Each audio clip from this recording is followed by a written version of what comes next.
My name is Zach Seidel. I'm Deputy Mayor of Communications for Mayor Bass. This week and next, in the run-up to her second anniversary in office on December 12th, Mayor Bass is crisscrossing the city to highlight how her administration has made change and delivered results to reduce homelessness, reduce homicides, create jobs, and better deliver city services, as well as build a greener Los Angeles, which is what we're here to talk about today.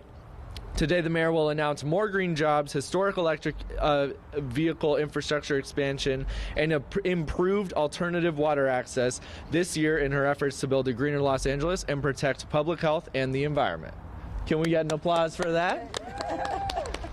Among the accomplishments, a 2019 goal to create more than 100,000 green jobs was by the end of 25 was actually accomplished an entire year early. LA has the most EV charging stations in the country, and 250,000 homes in Los Angeles are now powered by clean energy through the Eland Solar and Storage Center, which there's a photo of here. In terms of a speaking order, this is a DOT lot, so we'll open up with the Department of Transportation General Manager Laura Rubio Cornejo. Following that, we'll hear from Mayor Bass. After that, we'll hear from LADWP CEO and Chief Engineer Janice Quinones. Following that, we'll hear from Executive Director of the U.S. Green Building Council California, Ben Stapleton. We'll then hear from CEO of Charger Help, Camille Terry, and then we'll take some questions. Following questions, the mayor and the group will take a tour of some of the EV vehicles behind us, and then we'll wrap. And with that, I'll pass it off to General Manager Rubio Cornejo. Good morning. My name is Laura Rubio Cornejo, and it is my pleasure to serve as the General Manager of the Los Angeles Department of Transportation. I'm very proud to welcome Mayor Bass and partners from both the Los Angeles Department of Water and Power and the private sector to our downtown Los Angeles transit yard. This is a prime example of how Los Angeles is leading the charge to reduce emissions through sustainable infrastructure and transportation. This facility is certified LEED Platinum Green Building status. It is powered by solar energy and includes rain capture and infiltration features.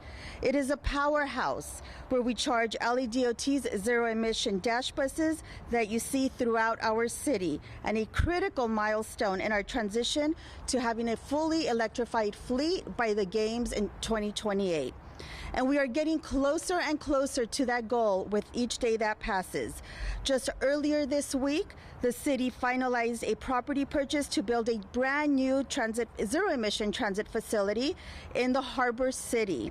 This new facility will be built out to charge 140 electric buses, more than doubling our capacity to operate zero-emission vehicles that we will be able to deploy within the Harbor City, South Los Angeles, and really throughout the city. This is just one of the ways that Mayor Bass and leaders across the city have helped us meet our sustainability goals as a department and as a city.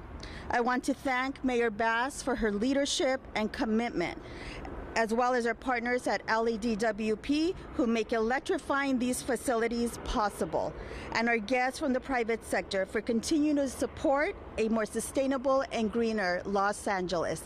It is my pleasure now to introduce Mayor Bass. Thank you. Thank you, thank you, thank you. Good morning, everyone. This is a great way to start a Friday. I want to thank Laura for that introduction and for your leadership to ensure that we are moving toward a green transportation future. It's great to be here in the heart of Los Angeles to announce unprecedented progress this year to combat the climate crisis.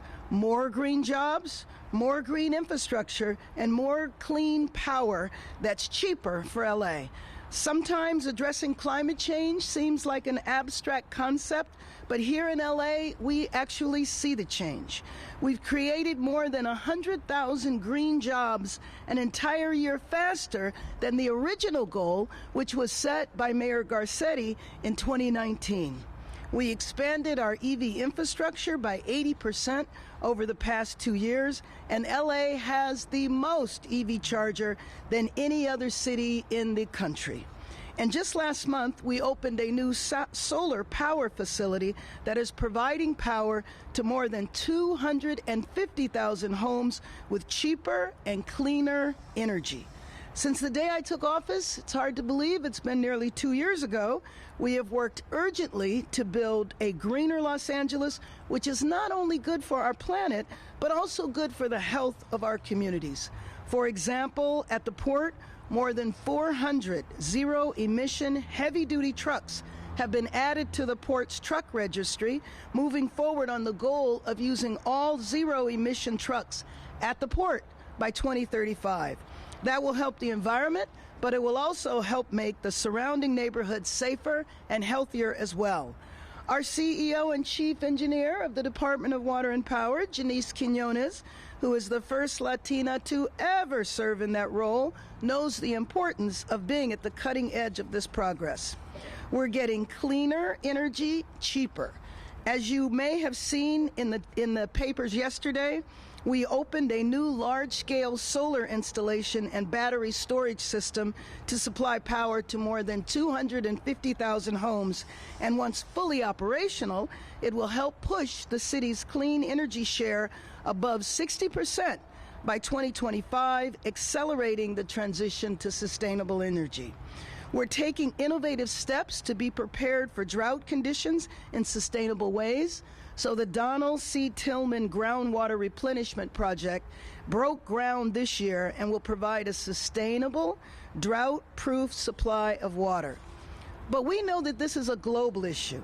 We have met with dozens of international partners discussing climate initiatives and signing MOUs to further our climate goals worldwide.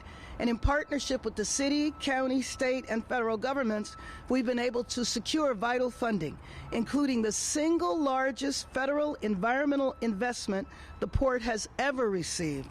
This urgent work will continue, and I am fortunate, and we are fortunate as Angelinos, that this work builds on the legacies of Mayor Garcetti and Mayor Villaraigosa. We know climate change is real here in LA, and that's why we're taking action. So now it is my pleasure to introduce our CEO and Chief Engineer of the Department of Water and Power, Janice Quinones. Good morning. Thank you, Mayor. Thank you for your leadership on sustainability and all that we've done to ensure that Angelinos have a clean air and we have a clean energy transition. I'm very humbled to be in this role, supporting a city that cares so much about the environment, and the proof is on the pudding. Today, we're showing two of our major projects. Like the mayor mentioned, Elan Solar came online last month. It's about 400 megawatts of solar and 300 megawatts of battery storage, supporting about 250,000 homes. What's important about this project is brings an additional 7% of clean energy to our portfolio, pushing us to 65% next year in 2025, 10 years ahead of our 2035 goal. So we're on our way to reach our 100% clean energy goals by 2035.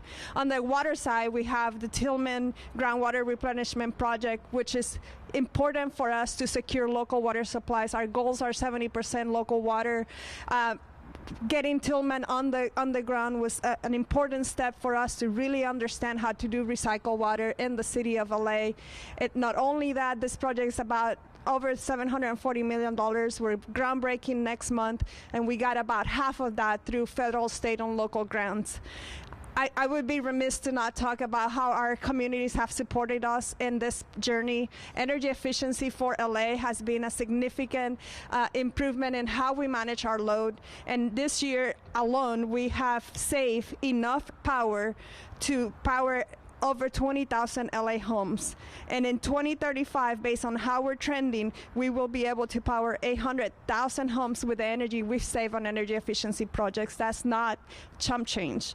And electric vehicles, you mentioned, the Mayor, you mentioned how much EV we have here in LA. This year we'll have 36,000 EV charging, and we're on our way to 45,000 by 2025. the largest charging infrastructure in the nations. And when we talk about how we're going to do this for our community, it's all about equity and not leaving communities behind. And we are happy to announce we are going to have 2 EV hubs for our disadvantaged communities coming in Panorama City and Harbor Gateway in 2025.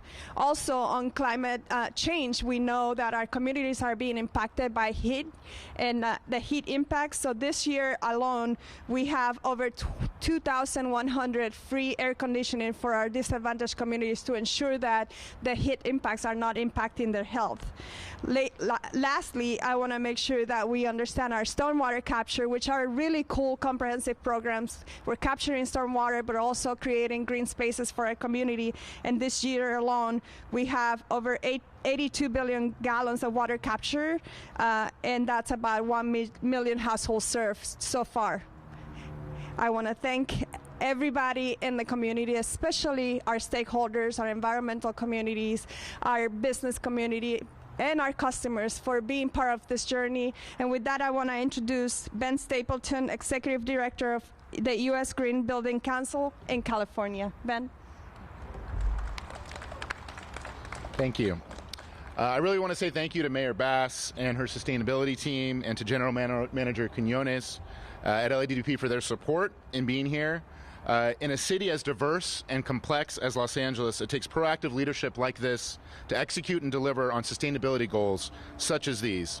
Buildings account for over 40% of our greenhouse gas emissions, and that is why we are working hard to decarbonize those buildings through electrification and innovative new materials like low-carbon concrete right here in LA.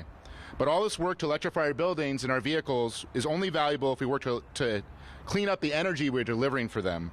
That is why the mayor's commitment to 100% clean energy by 2035 is so meaningful. And yet that cleaner future can only be meaningful if everyone can share in it, which is why there is so much work left to be done by all of us. If we want to show the world a vision for a more resilient future in the face of climate change by 2028, then it will take us working together to do even more, even faster to get there.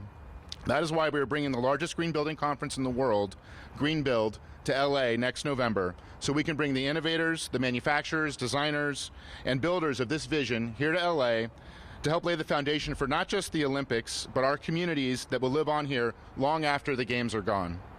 Lastly, I want to point out that the city has reached its goal of creating 100,000 green jobs right here in LA, in South LA, in East LA, but the reality is a greener, healthier future is not about just green jobs, it is about green skills, and making sure that we train the workforce that we have today to be the workforce of the future.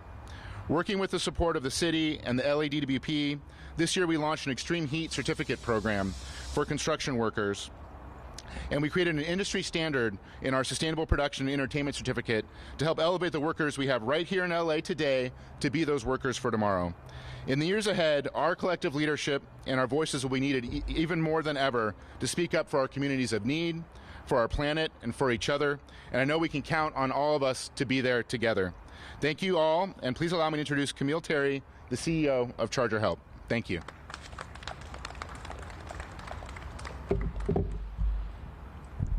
Okay. Good morning. My name is Camille Christina Terry, and I'm the co-founder and CEO of Charger Help. At Charger Help, we are a proud South Los Angeles-based technology company focused on asset performance management for electric vehicle charging stations.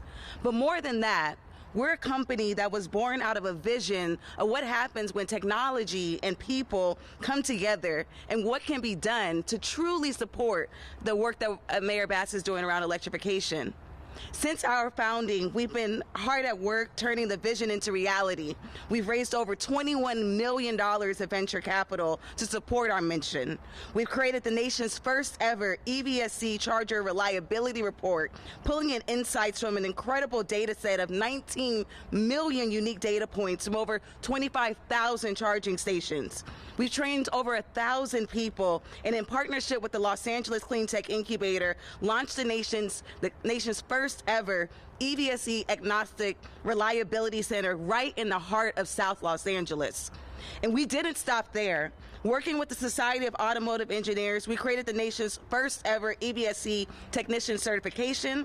This certification allows folks to go to Pearson testing centers to not just sit for the GMAT or the ACT, but they can actually sit today to be certified as an EVSE technician. That is what the work of a South LA-based company does. Now, let me tell you something. None of this would have been possible without incredible support from organizations and nonprofits from the city, like Grid 110, like the Los Angeles Clean Tech Incubator. They nurtured us, they believed in us, and they gave us the space to grow. And I share all of this today as we celebrate the progress we've made, as I am so proud of the leadership and work of Mayor Bass. I'm so proud to be an Angelino and the work that she's done around increasing electrification to not only increase electrification, but to also show the importance of small businesses. So yes, we've done a lot, but we know that we have a long way to go. But I'm so proud to be able to sit here with you all today and know that we can accomplish it together. Thank you so much.